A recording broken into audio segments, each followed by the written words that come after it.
तीन बेटियां। सरिता के घर में तीन बेटियां थीं। दो नौकरी करती तो एक पढ़ाई।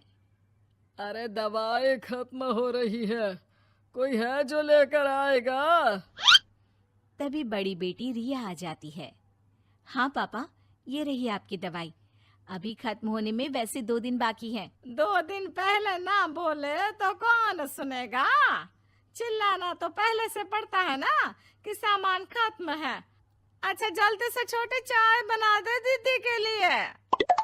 जी माँ। और हाँ, पकोड़े तल लेना, बारिश का मौसम है, मजा आ जाएगा।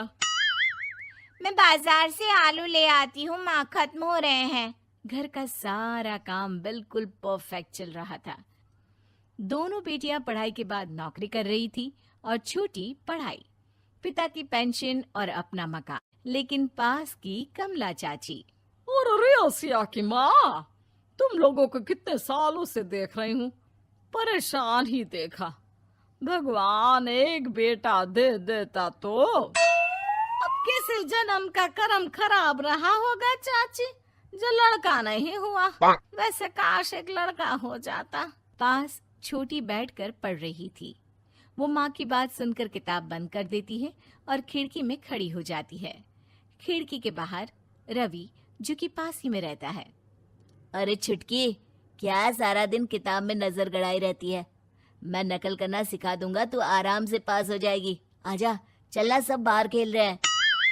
तू तो लड़का है, फिर पढ़ता क्यों नहीं? तेरे सर पर तो माँ पिता की जिम्मेदारी भी है ना।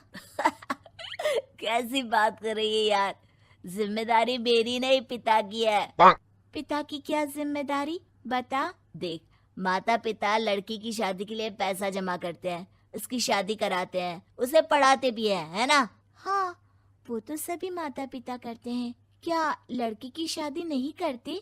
उसकी भी तो करते हैं ना। हाँ करते हैं, लेकिन क्यों, कैसे? सुन, वो लड़के को पढ़ाते हैं इसलिए कि वो बुढ़ापे का सहारा बनेगा। शादी करते हैं कि उसकी बीवी आकर घर संभालेगी। लेकिन बेटियों के लिए कोई स्वार्थ होता है? नहीं ना। तभी तो पैदा होते ही मुंह बन जाता है। अब तू सोच, तू किसी के घर जाए और वो तुझे देखकर मुंह बना ले तो कैसा लगेगा? वो तो पागल होते हैं। बेटियां जीवन भर माँ बाप के लिए सोच ले, लेकिन फिर भी वो उसे अपना नहीं मानते। बेटे दिन रात निखट्टू बने रहे, लेकिन उम्मीद उन लोगों से फिर भी बहुत होती है ना? चल छोड़ना, तू ये बता कि किस जिम्मेदारी की बात कर रहा था तू पिता की? अरे यही कि अगर बेटे को बुढ़ापे का सहारा और रिटर्न के रूप में देख रहे हैं तो इन्वेस्ट भी तो अच्छा करना चाहिए ना। छुटकी समझ जाती है कि समाज की सोच क्या है और चाहे जो हो जाए उसे किताब बंद नहीं करनी। तभी वहाँ बड़ी बेटी आ जाती है। माँ, अरे ओ माँ, ये ले मिठाई खा ले। क्या हो गया? लड़का पसंद आ गया क्या कोई? भाई ऐसा हो तो मिठाई ना ही खिला, चली जाएगी तो घर कैसे चलेगा? अरे लड़की को क्या जीवन भर बिठाने का इरादा है? तू बता बेटी, किस चीज की मिठाई खिला रही है? क्या हो गया? अरे पापा, आपको पता है ना, जिस डॉक्टर के अंडर में मैं काम कर रही थी, उन लोगों ने मेरे काम को देखते हुए मेरी स्कॉलरशिप पास करवा दी है। अब अस्पताल में ही क्लास चला करेगी, आगे की पढ़ाई भी और पैसे की कमाई भी। ये तो अच्छी बात है। तू पढ़ जाएगी तो छोटे को भी अपनी राह लगा लेना। बाकी मछली तो वैसे ही ऑलराउंडर है। तीनों बेटियों के बाद भी उन लोगों के घर किसी चीज की कमी नहीं थी।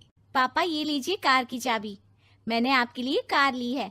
अब आप कहीं भी जाएं तो अपनी कार से जाइएगा। अरे क्या जरूरत थी? जितना खर्च करोगी दहेज मांगने वालों के मुंह भी उतने ही खुल जाएंगे। तो हम दीदी की शादी ऐसे घर में करेंगे ही नहीं जहाँ शादी के लिए पैसे मांगने की जरूरत हो। अरे जो खुद खड़ा नहीं होगा वो हम लोगों के कंधे में क्यों शादी करेगा? क्यों पापा? अरे शादी में तो दहेज मैंने भी लिया था, तो क्या मैं तेरी माँ के कंधे पर हूँ? खुद की पेंशन है, बेटियां कमा रही हैं, मजे हैं। बस एक मलाल है कि बेटा नहीं हुआ। पापा, जब आपने बोला कि मजे हैं, मैं तभी समझ गई थी कि अगली लाइन में आप यही बोलेंगे कि मलाल है। कोई बात नहीं पापा, फिलहाल आप ये कार लेकर घुमाओ। माँ, तुम भी जाओ पापा के साथ। दोनों पति पत्नी बेटी की दी गई गिफ्ट कार में बैठकर घूमने निकल रहे थे कि पड़ोसी बोल पड़ता है। अरे भाई साहब, नई कार, यहाँ तो साइकिल भी बेचने की नौबत है। नजर ना लगाइए भाई साहब, जीवन में कार का सपना पूरा होना हम लोगों के लिए तो बहुत बड़ी बात है। हाँ हाँ, लाखों की कार हम हजारों की कमाई वालों के लिए कहाँ मुमकिन थी, ऊपर से तब जब कोई बेटा भी नहीं है। वैसे भाई साहब, आपकी साइकिल बिक क्यों रही है? भगवान की दुआ से तो आपके 4 लड़के हैं। हाँ हाँ, आपको तो हेलीकॉप्टर से घूमना चाहिए। और खाक हेलीकॉप्टर भाई साहब, अब क्या छुपाना, 2 लड़के तो कुछ कमाते ही नहीं, सारा दिन टीवी मोबाइल में लगे रहते हैं। और बड़े 2 जो किसी तरह जिम्मेदार बने भी हैं, बहू के कहने पर 1 पैसा हम लोगों को नहीं देते, ना इज्जत है ना मान सम्मान। हाँ भाई साहब, भाभी बता रही थी, बहू के होते हुए भी नौकरानी की तरह सारा दिन लगी रहती है घर के कामों में। आप किस्मत वाले हैं भाई साहब, जो बेटियां घर के साथ साथ बाहर का काम भी पूरी जिम्मेदारी से संभाल रही हैं। हाँ वो तो है, लेकिन कब तक? एक ना एक दिन तो ससुराल निकल जाएंगी, फिर तो वही हम दोनों और वही पेंशन।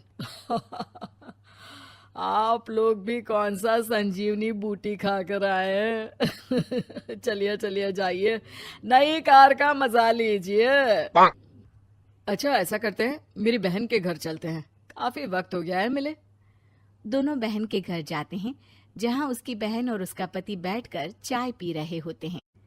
अरे भाई भाभी, आज रास्ता कैसे भूल गए आप लोग? अरे हम तो फिर भी भूल गए, तुम तो कभी नहीं आते हमारे घर। अरे कोई आने का साधन भी नहीं है ना, अब बस से आना हम लोगों के बस की बात तो रही नहीं भाई। अरे दीदी, 2 कार थी आप लोगों की, कहाँ गई? भाभी वो तो जिसकी थी वो ले गया।